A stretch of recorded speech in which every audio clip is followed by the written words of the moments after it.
Hey, sports fans, Larry Eater here. It's Conversations with Larry, the review of day 4 of the Tokyo 2025 World Outdoor Athletics Championships. The World Outdoor Athletics Championships were held in Tokyo's National Stadium from September 13th to September 21st. This is September 16th. It is a Tuesday, and this is the review of the 2025 World Outdoor Championships Day 4. I am wearing the Run Chicago hoodie provided to me by Nike. Nike is my sponsor for the World Championships and for my coverage of events in 2025. And Nike has a lovely shoe. This is the Zoom Pegasus Plus. Ooh. I really like the shoe. It feels like a track spike, kids. It's really light. I think it's a perfect shoe for high school and college athletes who don't have any foot problems. It's great for your long runs. It's great for your easy days, but it's also great for tempo work, hill work, and for kids who uh, stay with one shoe. This would be a good cross-country racing shoe for the entry high school athlete. Learn about it at NikeRunning.com. And what does Uncle Larry tell you? Every time you purchase a running shoe, please go to your local running store and ask for the Nike Pegasus Plus, baby. This is a great shoe. Okay. All right. So now let's get to day 4 review. I am so excited. Now, someone will say, Larry, are you drinking coffee? Is the Pope Catholic? The Pope is from Chicago, baby. Come on, you know? All right, hold on. This is a Verona with 2 shots of blonde espresso. Mmm. That caffeine is coursing through my central nervous system. And I'm going to say hi to Brett Holtz and Tony Bignell. And a guy that I didn't get to see this time at the World Champs, I miss my buddy, John Capriati. So anyway, let's see what we got here now. This is day 4. The first final was men's high jump, and that was a fun event. I got to tell you, kids, the high jump is an interesting event in this. Think about it for a minute. You stop when you fail. Kind of an interesting deal, huh? You challenge yourself. So the world's best high jumpers got together. And I got to tell you, our friend Gianmarco Tambieri did not make the final. He's just having a crap year. Mutaz Parshim, injury. So they were both out. I got to meet Tyus Wilson, who took 6th. He equaled the seasonal best in 2:28. I met him at the U.S. Championships. Sarvish Ariel Kusher from India, 2:28 PB. Congratulations, Sarvish. To get a PB in a World Champs is a big, big deal. Siobhan Harrison, high jump, triple jump, long jump. Siobhan was 5th place, 2:28, equal to seasonal best. Ole Doroshuk from the Ukraine, 2:31 for 4th place. It came down to Jan Stefala from the Czech Republic, Sanyuk Woo from Korea, South Korea, and Hamish Kerr, the Olympic champion. Hamish put it all together. A 2:36 world leader for the gold. Sanyuk Woo, oh so close, 2:34, equal to seasonal best. Jan Stefala, 2:31. A bronze medal is a huge deal for the Czech Republic. Understand 54 countries got medals in the World Championships. 54 out of the 100 and what, 94? One medal is a big deal for many, many countries. We are spoiled for many reasons in the U.S. I can't even get into it right now, kids, right? I'm sorry, moving around. But one of them is the plethora of great athletes we have over here. Ola Doroshek in 4th, very close, 2:31. Jan Stefala got the bronze medal with the 2:31. He had a better series. Sanyuk Wu, who I met in Dusseldorf in 2019 on the Tour de Larry, going to the indoor series. 234 equals seasonal best. And Hamish Kerr, 236 world leader. Hamish Kerr, Olympic champion, world champion. New Zealand has two gold medals now. They have our friend Hamish, and the night before, Gordy Beamish in the steeple. What is it about Kiwis? Is it the air? Is it the salmon? Is it the healthy living? They always have great athletes. So congratulations. Hamish is a fun guy too. Stuart Weir's done a few pieces on him. We'll repost a Hamish Kerr story. Okay. Now let's get to our next final there, kids. Okay. Yes, I know it's you guys are bearing with me. You're doing so well. Okay, so day 4, 16th of September. That is a Tuesday. So we just did the high jump, and that was a nice high jump final. And our next final is the men's hammer throw. I love the hammer throw. 16-pound ball, little chain, 4 to 6 rotations. Whoa, whoa, whoa, whoa, whoa, whoa, whoa. Paweł Fajek, who's won 5 world championships, who lost his medals. I think it was at Osaka in the taxi, or was it? No, it was Beijing in 2015. I think there have been a lot of Polish beer drank that night. Pavel's a good guy. He's had great tattoos.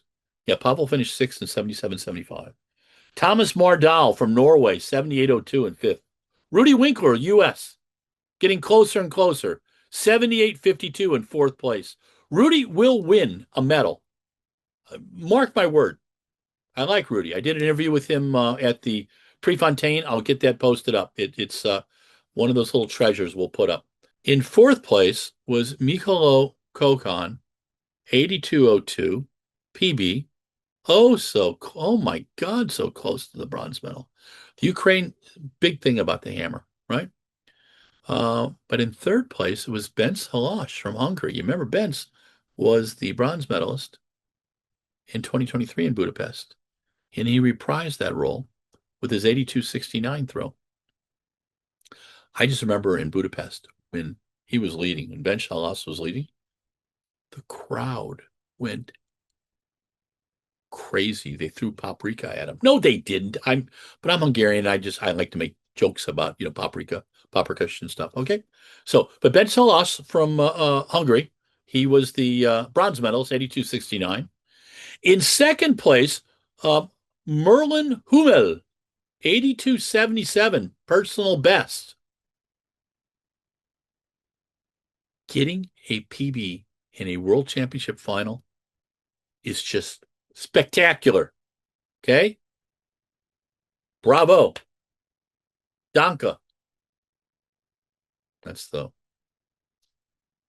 Bitte ein Bier. That's my German right there, kids. Okay? But Merlin Hummel, I'd have a beer with him. I have a Spaten with him. I love Spaten. Joe Mangan and I used to put down a few Spaten once in a while. In Mountain View at this little pizza place we'd go to. Anyway, so Ben Salas, bronze, 82.69. Merlin Hummel, silver, 82.77 PB. And Ethan Katzberg, Canada owns the hammer throw, baby. Cam Rogers won the women's. Ethan Katzberg won the men's. 84.70, championship record. Wow. Right? Anyway, I was able to ask questions to both Ethan, Merlin, and Bence, thanks to our friends at Adidas. I couldn't get over to the meeting the little presser that day, so they asked the questions. I have the interviews. We have them up. I hope you enjoy them. But anyway, great hammer. I love the hammer. It's just it's a fun event. Okay, now after the hammer on day 4, September 16th, we have 2 more finals for day 4. The women's 1500. What surprises, you ask, could happen in the women's 1500? Lots. In 6th place was Freyweni Helu. 357.33. 357 in your 6th place. In 5th place, Nikki Hiltz, 357.08. Nikki is just so close to medals now. They are probably the most talented of the U.S. women, putting some serious battles on around the world. Fourth place was Nelly Chepchicher, 3:55.25 and a personal best. Congratulations, Nelly, on a PB. 3:55 is solid. In third place was Jess Hull, 3:55.16, just holding off Nelly to keep the bronze. Jess is coached by her dad. I met her in 2019. We, chatted before, but I got to meet her at Doha, the Diamond League meeting then, and really enjoyed. I've always enjoyed interviewing her. I was able to interview her at Millrose this last year. That was a lot of fun. In second place was Dorcas Iwa, 3:54.92 PB from Kenya, giving Kenya the silver medal. And in first place, winning her fourth World Championship, Faith Kipyegon, 3:52.15. They went through in 63, they went through it in 2:06, and then Faith took off like the proverbial bat out of Hades. 3:52.15. No one could have stayed with her. Greatest woman's middle distance runner of all times. I don't think there's even a question about that. Faith Kipyegon ran an exhibition 4:06 mile earlier this year, broke the world record, the 1500 3:48 and change, which is equivalent to about a 4:07, 4:06.5. Stuart Weir adores her, our senior rider from Europe, and thinks very highly of her. And we will be chatting to Stuart, I think, this week about the Worlds and kind of get through that. Okay.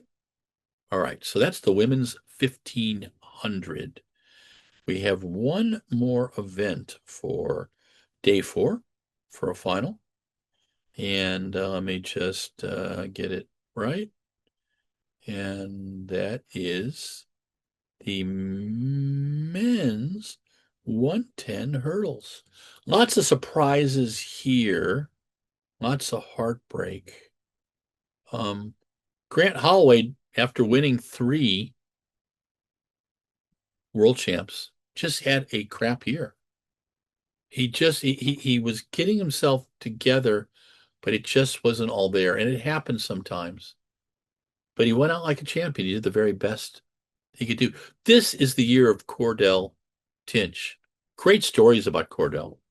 If you haven't seen our interview with the U.S. team prior to Tokyo, you should. Cordell quit the sport. He was watching the NCAAs on TV with his dad.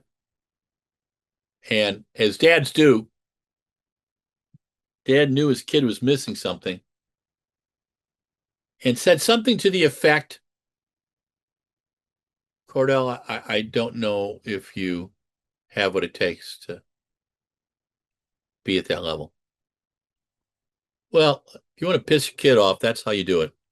Cordell went over to a local high school and ran a 13:26 and then figured out how to get back into the sport, and the rest is history. He opened in April in China with a 12:87, the world leader. He ran sub 13 seconds in the rain. And here, he delivered what he had to do. 12:99 for the gold. Orlando Bennett from Jamaica, 13:08 PB. And Tyler Mason from Jamaica, 13:12, equaling his PB. Jamaica went silver and bronze. U.S. needs to watch out. Fourth place, Enrique Lopes, España, 13:16.